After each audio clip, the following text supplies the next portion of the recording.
All right, let's turn now to Decision Desk 2024. This may be a pivotal week in the race for the Republican presidential nomination. Former President Donald Trump has until noon Eastern on Friday to turn himself in on charges he and others conspired to overturn his 2020 election loss in Georgia. Mr. Trump also says he will skip the first primary debate set for Wednesday in Milwaukee. So what does this all mean for the party and the other candidates? And could the GOP field, which already includes more than a dozen candidates, get even bigger? News Nation's Robert Sherman is live for us in Atlanta. Hey, Robert. Hey there, Brooke. A lot of attention on that first GOP debate Wednesday. And the question that some Republicans are asking is, are the best candidates going to be on that stage, or are they possibly sitting on the sidelines? To give you an example, here in Atlanta this weekend, we saw both Virginia Governor Glenn Youngkin and Georgia Governor Brian Kemp appearing on stage as the final speakers at the gathering. We know there are some Republicans who are holding on to hope that the two of them will get into this race.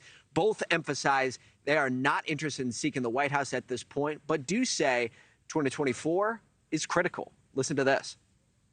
There really is the ability to break through all of this clatter and to do what we know we have to do, which is win elections. That's at the heart of it. For us, the next election in 24 is so important, which is the case that Glenn's making right now, because if you guys are successful in 23, it leads the momentum in 24 that makes states like Virginia in place. You look at the Real Clear Politics average of polls, the former president in command of this race right now with over 50% support.